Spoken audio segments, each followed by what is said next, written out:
Hey, what's up, guys? This is Dr. Blitz, and what I'm going to do today is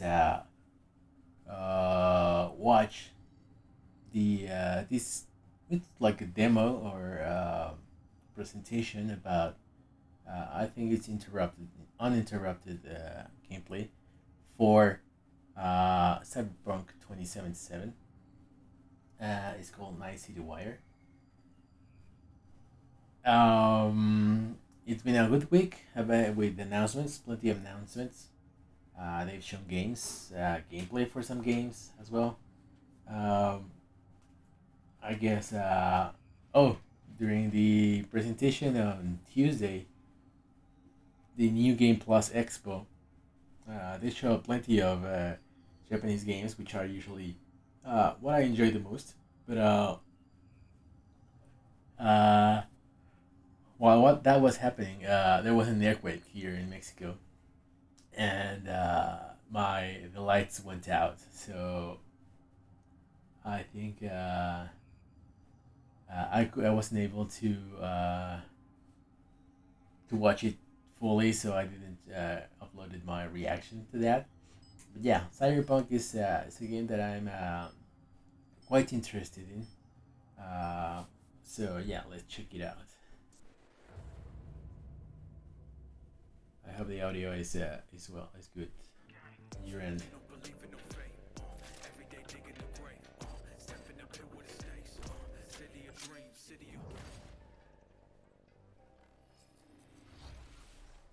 Hello and welcome to this, the very first episode of Night City Wire, a brand new series from us at CD Give me 1 second. Red, where we'll be talking about all things Cyberpunk 2077. For today's episode, we'll be starting with a brand new trailer. One of our developers will be joining us to help unpack everything you're going to see. We'll have some news, an announcement about a secret collaboration. We'll be taking a look at some brain dance gameplay and welcoming back our developers just to have a chat about everything you're going to see. Okay, so One more thing. Media all over the world have been getting hands-on with Cyberpunk 2077, and when this episode finishes, you'll be able to go and check out exactly what they thought. So, let's get started. It is Okay. time to take a look at our brand new trailer, and So, for that, our lead it's a question little bit is difficult, a fantastic. little bit different than I expected. Because I've got a feeling you're going to have a few questions after watching this. So, let's take a look. I'm more into the longer gameplay showing, Love this town. The city of endless but opportunity. trailer is I guess going Ready to get buy. your cherry popped? Okay. Yeah, come on. City like any other, just bigger. Nah, mano, not just any other city. Legends are born here. The major leagues. We're only here because Dex is pulling the strings. Doubt that puts us in the same league as them. But we are. They just don't know it yet. But if you got the cojones and you know how to use them, you can do damn near anything. Unless you catch a bullet. Even then, you go out with a bang, right? You know, you can make heaps more eddies as a motivational speaker. Yo, Mr. V, a pleasure. So what's the gig, Dex? You meant to come out in one piece? How about we go over the plan? There's this prototype tech, a biochip to be precise. Job's to grab it. Guessing it belongs to a corp. Arasaka. We're robbing some heavy hitters. Thought you could blackmail me, fucker? High risk, high reward. First rule of the afterlife. Ka-ching, baby. Goes without saying, we do this on the hush. Ideally, no bodies, not a one. Sounds simple enough. He's lead, assholes! Is it gonna be dangerous? Don't you worry, mi amor. We're bulletproof. Your ass moving now! What the fuck just happened in there? Can't stop digging Night City. Fucking major leagues. Happy now, Jackie? Yep, that's fucking high! Time to bail! Oh my god, we're so fucked.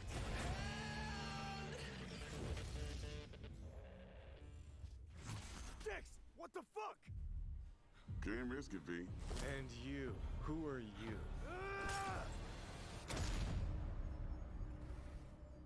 Fuck.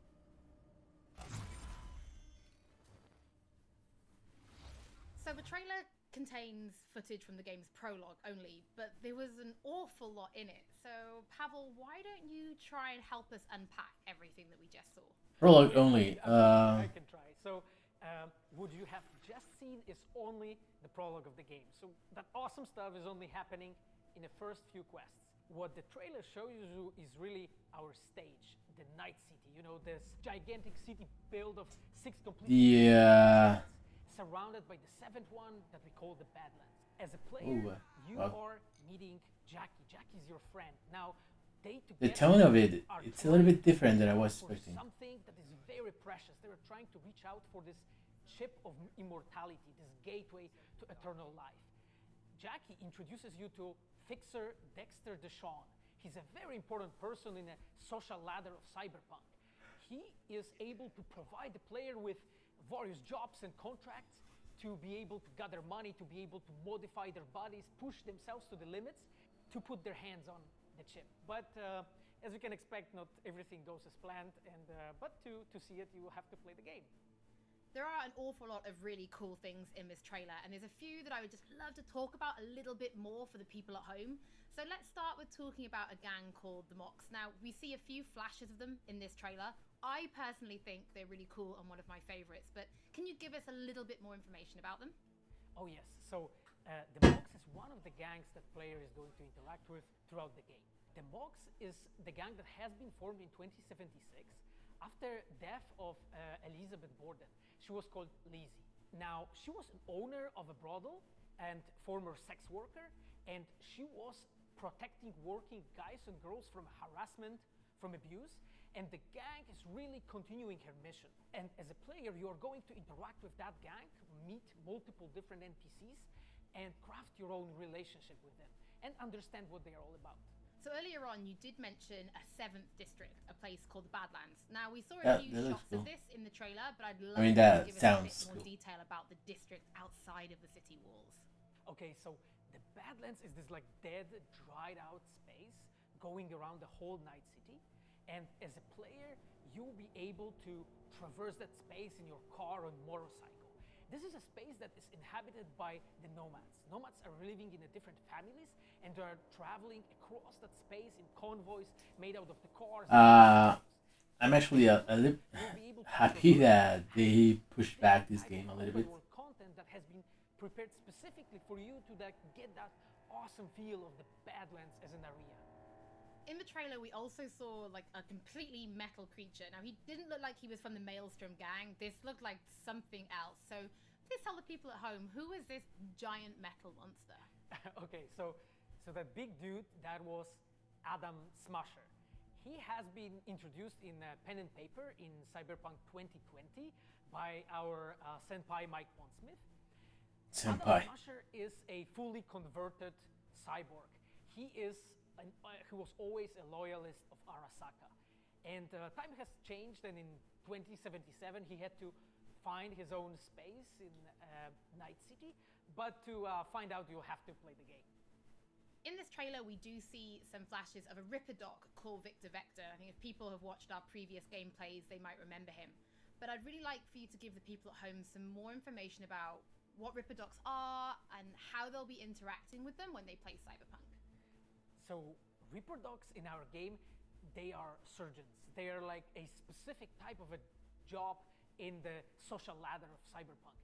They are accustomed and specialized in replacing limbs to the metal ones. They can basically update your body, enhance your body, change you into this walking war machine. That's like super as a player, cool. you are going to meet different kind of Reaper Dogs in the game, craft your own relationship with them. Some of them are like important characters for a story.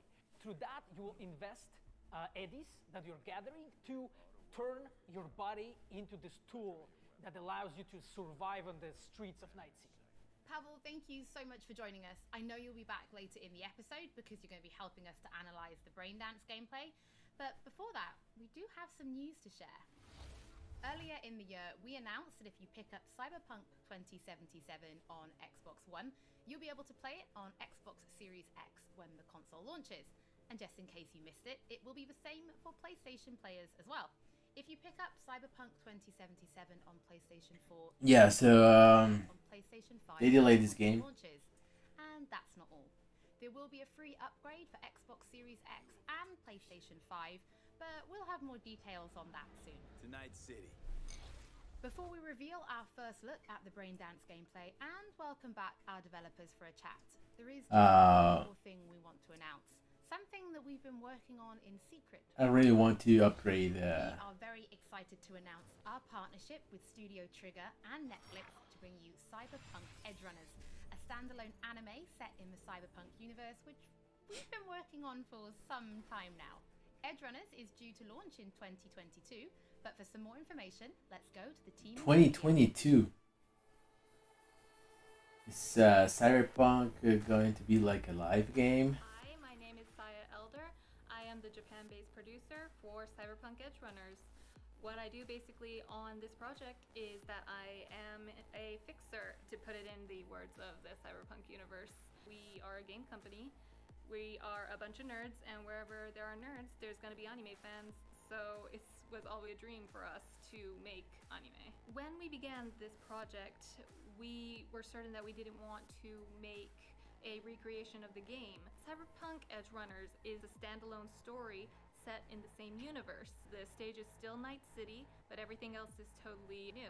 New characters, new story. I do like to think that it's going to be a great gateway for newcomers to come and check Cyberpunk game and also the Cyberpunk genre as a whole. Right now we're in Nakano, which is one of the biggest anime meccas of the world. I'm going to take you to Studio Trigger right now because we have the wonderful opportunity to talk to the dream team that will be bringing you this anime. こんにちは。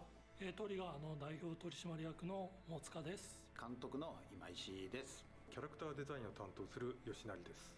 ゲームのサイバーパンクのファンの方、今回初めて触れる方両方に満足していただけるようにアニメを作るつもりです。よろしくお願いします。From my not a big like anime fan myself. I watched when I was younger. Watched the anime from the 90s, late 80s, and the 90s. And but after that, I only watched like these popular ones. I watched a little bit of My Hero Academia and what's the name? Attack on Titan. But yeah, it's cool. Maybe I watch it. This is a feature that you'll experience when you play Cyberpunk 2077. But yeah, I'm like I said, I'm going to be upgrading my PC for this game. It allows you to relive their sense of sight, smell, touch, and even hearing, all thanks to a special device.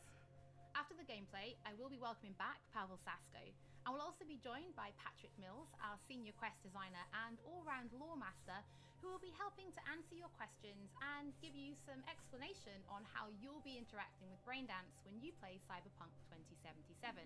So, let's take a look. Plan simple. Do nothing odd. Don't get creative. You go in, snatch the cash, get out. And we sell the BD to those psycho freaks from the studio. Got it. And remember, everything on full blast. They'll spot us extra for a wicked adrenaline high. Okay, on you go.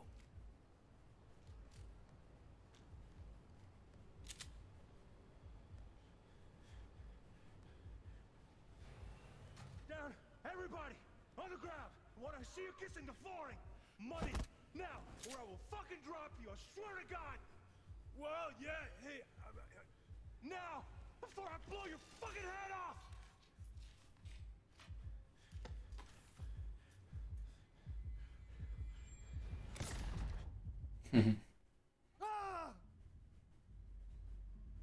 Slow, deep breaths. Your cortisol and adrenaline spiked, but the soft activated your hormone blockers. Nothing happened. You're alive and well. That was too much.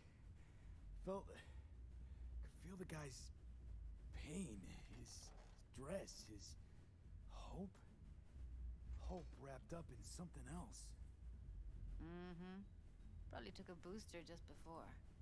You'll be fine. Got everything set up? Let's switch over to editing mode.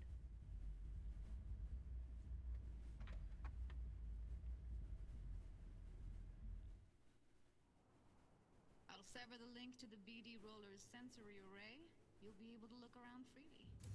Whole scene's yours. Full cam control in analysis mode, so move around, zoom in and out, whatever else you come up with. Think of That it looks as a cool. little sandbox. So analysis mode, you control playback. Can even pause when you feel the need. Then you use the editor console to unpause. Try it. Plan simple. Do nothing odd. Don't get creative. You go in, snatch the cash, get out. And we sell the BD to those psycho freaks from the studio. Got it. Preem as hell, right? Well, that's not all. You can speed things up or rewind, whatever you like. Give it a try. Rewind. Roll it back to the top. Can I? All good. Neat. Now try fast forwarding a bit. Plan simple. Do nothing odd. Don't get creative. You go in, snatch the cash, get out. Okay. You can also reset the recording. That'll take you right back to the beginning. Try it. Now for some fun. This here's why you came in the first place. In analysis mode, you get to view and even scan details of the enviro recorded by the BD roller. Focus on the heat, the gun this gonk gets from his buddy at the beginning. Now scan it. Plan simple. Do nothing odd. Don't get creative. You go in, snatch the cash, get out. And we sell the BD to those psycho freaks from the studio. And remember, these people last. That's why you have to Okay, right here. Excellent. Let's move on. Now heads up. In analysis mode, you can ferret out background noise and conversations if the roller got close enough. This tech records everything, every little detail, even the sights and sounds the roller was never aware of. To see the sources of the recorded sensory signals, switch to the audio layer in the editor. Go ahead and try that now. Okay, good. Now you should see several sound signatures in the store. Choose one and hone in on it. Pack of 6, case of Brosif, and a couple of zappers. Okay, we have a deal today on 2 flavors. Cuddy and surf and everybody! So, any thoughts? Unbelievable. Seriously, like what's happening right next to me. Yeah, it's how BD recording implants work. They pick up everything, all the elements in the background.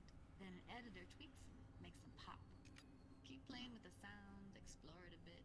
We'll move on when you get bored. Wanna see you kissing the flooring? Money! Net! Sometimes you can analyze extra layers in the raw, stuff the roller's cyberware picked up. Like what? Ev's got Kuroshi optics that grab infrared, meaning you should be able to grab heat signatures from her recording. Huh. Hella nice. Scanning works on peeps, too. Walk up to the wounded chick. Try scanning her. Alright, next thing.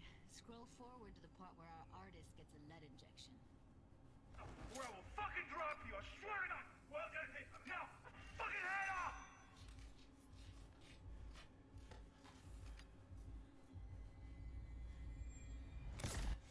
See that? They shot him and he never saw it coming. But you will. Here it comes. My favorite part of the game. See the blinking thing over the entrance? Surveillance cam. Must have caught our shooter. You'll see in a sec. Cam feeds to the screen behind the clerk. Roll back to where the screen's in the kid's field of vision, then scan it.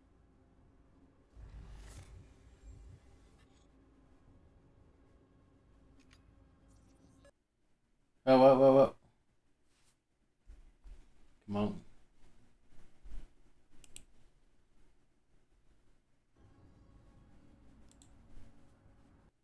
Nice slice of cred on the black market for a BD like this. BD freaks are ready to pay a preem for a real flatline. Anyway, if you've seen enough, you can exit.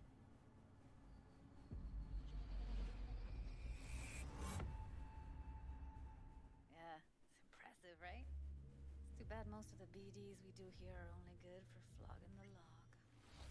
So Braindance is a pretty big part of the Cyberpunk universe. It's not just something used for adult films. There is an awful lot to it.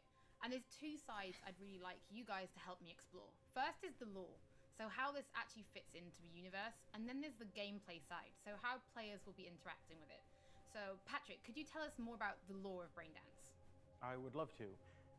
So in the world of Cyberpunk 2077, Braindance was invented way back in the early 2000s at UC Santa Cruz. It was developed as a way of recording a person's experiences and then playing them back for someone else so that they could relive them as though it was happening to them. It was originally used for things like therapy and prisoner rehabilitation, but by 2077, it's become this global media industry, including things like movies, mass entertainment, things like that, video games, some interactive things, and of course, adult fare as well. Now, Adult in our fare. game, we deal a lot with black brain dances, or XBDs as we call them, and there are different types of those, but the one that you saw in the trailer just there was a flatliner. Now that's where the person recording it actually dies during the recording. And it's popular with sort of an illicit kind of a thrill, but a mercenary can also use them for various things, and you'll see that in the game, of course. And from the gameplay perspective, we have been working a lot throughout last years trying to figure out the best way how to use the Braindance in the game as a mechanics. So what we have settled on is this Braindance editor mode. As a player, you will be able to run the Braindance in the editor mode and see different clues that have been registered on the peripheral of given actor. Now, as a player, you can slide on the timeline of the recording back and forth, trying to uncover different clues. And that clues are actually telling a story in the game. So as a player, you will run different investigations that will lead you to different mysteries, and you will uncover them actually using that Braindance as a mechanics in the game. So as Pavel was saying, we use Braindance as a storytelling tool. It's not a collectible. It's not something where you're going to go in and you're going to play it and you're going to be like, I've seen this before. What we use Braindance for is to give you a keyhole into the life of the residents of Night City. And we can explore things like childhood trauma, religion, various philosophical ideas in a way that you might not otherwise experience in a story about a mercenary on the tough streets. So we've tried to talk about some of the aspects that we think the community will find really exciting, but while you're both here, I'd love to know, what is it about Cyberpunk that you guys are really excited for? Patrick, why don't you start? So one of the things that I'm most excited about in this game is the characters and the way they interact with the world. We've got this really interesting world that stretches all the way back to the Cyberpunk 2020 source material and all of these events and all of those things, but those don't mean anything unless they connect with characters. And so when we come up with a character, we start with their function. What is this person? What do they do in the story? But we don't stop there. We go back and we figure out, what was their childhood like? What was their upbringing like? What kind of obstacles did they face in this harsh reality, and did they overcome them? And how did they overcome them, or did they not overcome them, and why? And you can see all of those things in their environment, in their dialogues, in sort of how they operate in the world. And we come up with that for all of our characters. Now, you look at someone like Victor Vector, and you're going to see stories about his past in his environment and in his dialogue. We come up with that stuff even if we don't use it in the game, because it helps inform us as to who these characters are. And for me, I would not be myself if I would not say that I'm the most excited about our quests. Like with our Witcher 3 team, with Patrick and like everybody that has stayed with us since the Witcher 3 time, we really have grown so much. We have learned so much, and we have used all that experience to put them into the quest that we have made. And you will not find really a filler in this game. Like everything has a meaning. Like we put so much effort into making sure that everything is rewarding, is interesting, is talking about characters, as Patrick said, is talking about worlds, is talking about emotions, like touching the player in a really, like a real way. And we know that guy dies. Way to find out what you think. Pavel, I know you mentioned story and quests and writing quests, and when I was last in the studio, I had a look and I saw a notebook on your desk, and I would love for you to show everybody this notebook. Okay, Holly, I mean, you asked for it. So this is my notebook. It says Salsa Quest Designer.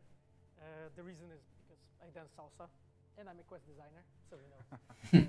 So I started this notebook actually when we were really starting Cyberpunk. At the very beginning, I wrote like a first note, and it says pretty much something along the lines of that we were starting with a prototype. And then, I kept on basically noting things that we've been working on for like next years.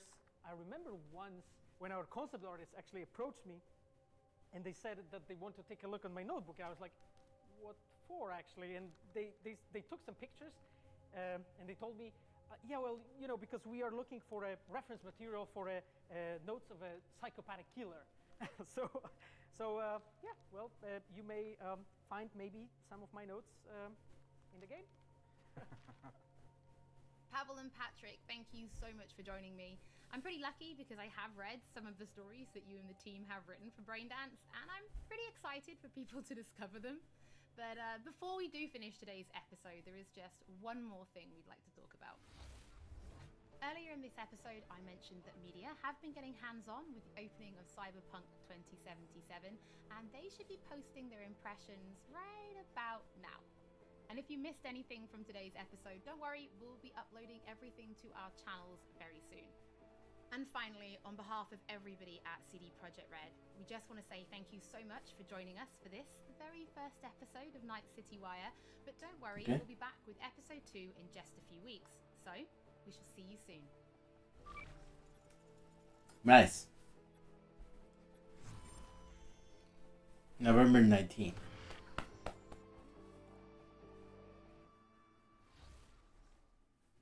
I'm not someone who goes like for the super high-end gaming. In just a few weeks. So What? We shall see you soon. I want to pause. Like I said, I'm not someone that goes like for the super high-end PC. I don't have like a 4K screen monitor. I don't have like high, like 144 hertz refresh rate monitor either. No, I just go for the regular 1080p. Sometimes when my computer, which is getting old, but when it gets, I can get like for what's 2K resolution. I go for it and I downsample it, which makes games look better. But yeah, for this game, I want to be able to experience it a little bit better than what I can right now. So yeah, I'll be upgrading later this year for it. There's new NVIDIA cards coming, so I'm hoping for the budget ones to be like good enough. I'm right now I'm having like a 970 from NVIDIA, so anything would be anything would be like a huge improvement. And maybe the 3060 card is budget enough for me to go for it, and it should be like a good improvement. My main problem right now is like bit RAM. That's the video RAM. It's what is currently like making me like get behind a little bit. My CPU is pretty good still. I guess it can hold me for a couple of years, maybe even 3 years into the next generation. But yeah, it was a different type of presentation that I was expecting. I was expecting a lot more gameplay, but it's okay. There's going to be like a few previews, which I'll watch in during this day, maybe a little bit later. What was shown is cool. Like they say they're going to be using it for storytelling and gameplay, which is always nice, having something, knowing that they are like taking both approaches. Because sometimes, yeah, like he says, sometimes it's like just collectibles and stuff like that. And, well, it's not as fun when it's just like collectible stuff, and also when it's just like a way to do new cinematics. It's kind of boring. But the being able to get clues or get more information for your quests. Hopefully, uh, hopefully the quests are like seamless. It's not like just like, oh, you have to go to this person and accept the quest, and then that's when those kind of things unlock. I would love it if it's seamless. Like you can go to any, uh, any store or to this girl or this shop and find, seamlessly. Just you're there for something else. You can find those BD recordings they call, and that's how some quests actually start. Or that's how you are made aware of the quest. That would be like really cool. I wish every game was like Breath of the Wild, where you're just like wandering around and you find stuff, and sometimes you don't even know that it's a quest, and you end up doing a bunch of stuff related to several quests, and you don't know that they're quests. Until you find the person and they told like, yeah, I was looking for this thing, and oh, I have it already, so yeah, take it, or I've been there already, or it's your request is incomplete, but you get more information that way. So yeah, but the game is looking really really good. It looks a lot better visually than the last time we saw it, I think. There's still a lot of in a couple of scenes, a lot of pop up, and the draw distance is not like super impressive.